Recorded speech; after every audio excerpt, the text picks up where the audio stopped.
Hello, hello mes précieuses et bienvenue sur notre chaîne Devenir féminine.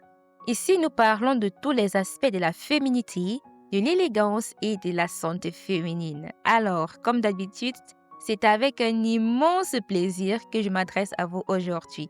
Aujourd'hui, nous allons parler de l'art de poser des limites personnelles saines, mes précieuses. Pour avoir des relations saines avec d'autres personnes, il est important de poser des limites claires. Mais comment poser des limites claires avec d'autres personnes lorsqu'on n'arrive même pas à se poser des limites claires à soi-même? C'est justement de ça que nous allons parler aujourd'hui. Comment se poser soi-même des limites saines? En tant que femme féminine, en tant que femme douce, toujours aimable, toujours souriante, plusieurs personnes ont tendance à vouloir tester vos limites en fait. Vous avez déjà peut-être remarqué, lorsque vous vous présentez bien, vous êtes poli, vous êtes aimable, vous êtes toujours souriante. Il y a des personnes qui s'amusent à vouloir en profiter, à vouloir vous imposer une certaine manière de faire les choses, à vouloir toujours prendre de vous en fait. Mais, je l'ai déjà dit ici plusieurs fois, la douceur n'exclut pas la fermeté. Je le répète une fois de plus pour toi, ma précieuse. La douceur n'exclut pas la fermeté. Nous sommes des femmes féminines, nous sommes des femmes douces et nous sommes aussi des femmes fermes, d'accord? Et je vais partager avec toi dans cette vidéo comment tu peux imposer ta douceur, comment tu peux imposer ta féminité tout en posant des limites saines. Et dans cette vidéo, je vais m'attarder beaucoup plus sur toi et dans une prochaine vidéo, je parlerai de comment établir des limites saines dans ses relations avec d'autres personnes, d'accord? Alors, il est plus qu'important, ma précieuse, vraiment de savoir toi-même d'abord gérer tes limites. Je l'ai déjà dit aussi plusieurs fois, c'est toi qui montres aux autres comment te respecter en fait. Lorsque tu te respectes, les autres n'ont pas le choix, les autres te respecteront. Une manière de montrer à toi-même que tu te respectes, c'est de respecter tes propres limites de manière saine, d'accord? Car je connais plusieurs femmes qui ont un ego surdimensionnel et qui pensent qu'elles sont en train de respecter leurs limites. Ma précieuse, la force féminine se cache dans la douceur. D'accord? Alors, comment donc reconnaître déjà que tu n'as pas posé des limites saines avec toi-même et des limites saines dans tes relations? Quelques signes, c'est par exemple lorsque tu passes ton temps à dire oui alors que tu penses dire non. Par exemple, au travail, si un collègue te dit « mais s'il te plaît, est-ce que tu pourrais faire cette tâche-là pour moi ?» Et toi, dans ton fort intérieur, tu sais que tu n'as pas la possibilité de faire cette tâche.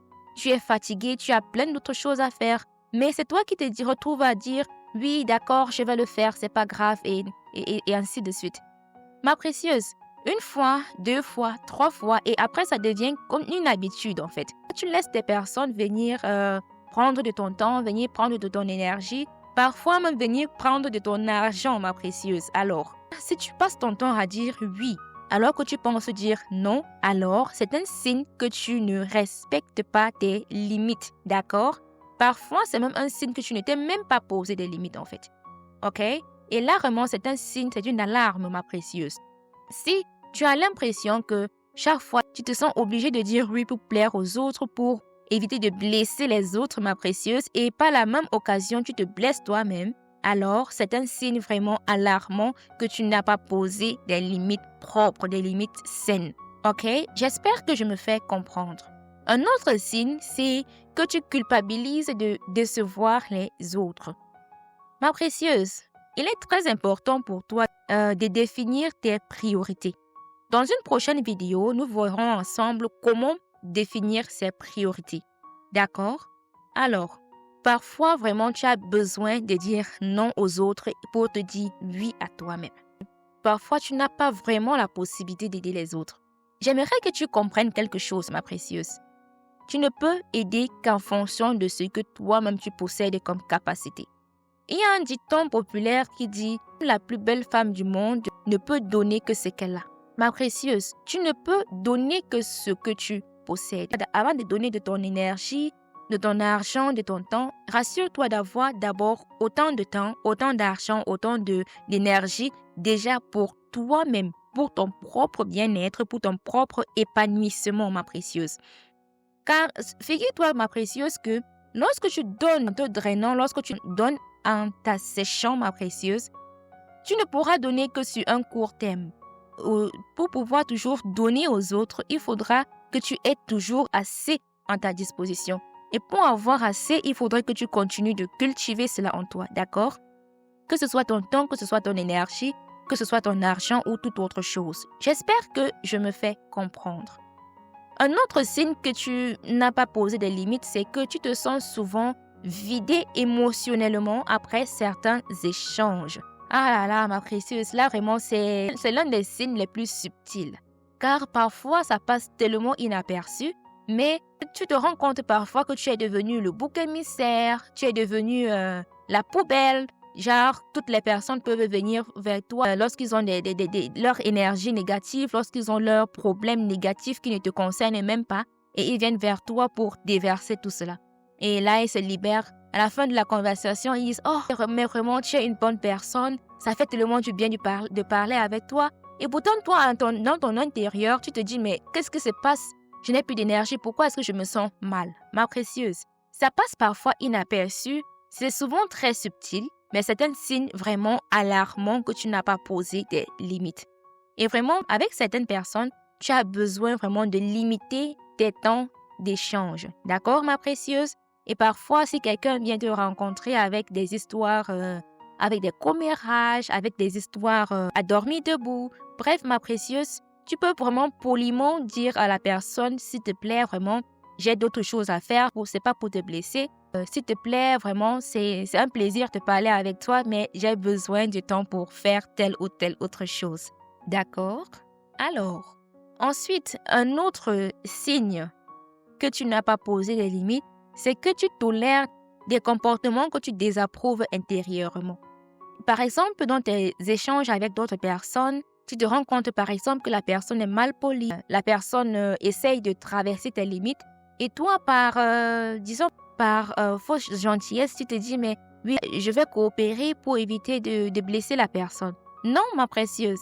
Si tu te rends compte qu'une personne essaye de traverser les limites que tu as posées, alors fais comprendre à cette personne de manière douce, comme d'habitude, de manière calme, que la personne a traversé des limites, d'accord? Et lorsque tu arrives à analyser cette situation, ma précieuse, vraiment, ne culpabilise pas. Le fait d'identifier déjà ces signes, c'est un grand pas pour ton épanouissement, d'accord? Alors, comment donc se poser des limites saines? La première étape pour se poser des limites saines, c'est de reconnaître tes propres besoins. Est-ce que tu prends le temps, ma précieuse, de t'écouter? Est-ce que tu prends le temps d'analyser un peu tes émotions, de te demander, mais pourquoi est-ce que je ressens cette émotion lors de mes échanges avec cette personne? Pourquoi est-ce que après avoir dit oui, j'ai l'impression que ce n'est pas naturel? Pourquoi est-ce que j'ai l'impression de me forcer à faire telle ou telle autre chose? Qu'est-ce qui me met mal à l'aise? Quelles sont les situations qui me fatiguent ou alors me dévalorisent? Prends le temps, ma précieuse, de noter les réponses à ces questions et sois vraiment bienveillante et vraie avec toi-même, d'accord? La deuxième étape, c'est d'écrire tes limites. Parfois, on essaie de fixer des limites de manière théorique et 2 secondes plus tard, on a déjà oublié. Ma précieuse, le fait d'écrire tes limites quelque part et le fait de revenir et de relire ce que tu as écrit, c'est vraiment un bon moyen pour toi de rester discipliné. Il est très facile de dire oui, à partir d'aujourd'hui, j'apprends à dire non, mais si tu ne prends pas la peine d'écrire tout cela, si tu ne prends pas la peine de te souvenir de cela, ça reste des paroles en l'air en fait. Le fait d'écrire te permet de mettre tes idées au clair et de savoir déjà ce que tu as posé comme limite, ce que tu as fixé comme limite et de voir ce que tu dois ajuster, d'accord?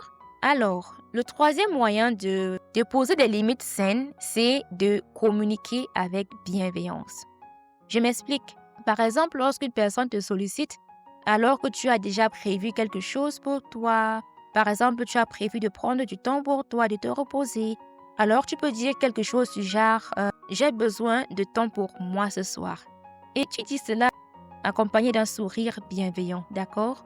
Ou alors, par exemple, une personne t'aborde un commérage, par exemple, et que tu ne veux pas t'impliquer, en fait. Tu peux répondre quelque chose du genre je préfère qu'on aborde ce sujet plus tard. Ok. Alors, ma précieuse, en reconnaissant tes besoins, en écrivant précisément tes limites, en étant clair avec toi-même, avec les limites que tu poses, en adoptant une communication bienveillante et claire, non seulement tu imposes tes limites, mais en plus tu te respectes toi-même et tu te fais aussi respecter, d'accord? En conclusion, tu l'as compris, ma précieuse, il est très important déjà toi-même de te poser des limites saines, d'accord? Non seulement tu te respectes d'abord toi-même, mais aussi tu montres aux autres comment te respecter. Et ainsi, tu pourras aussi cultiver des relations saines avec d'autres personnes. Alors, dans une prochaine vidéo, nous verrons ensemble comment établir des limites saines dans ces relations avec d'autres personnes. Et je te dis à tout de suite dans notre prochaine vidéo. Bye bye!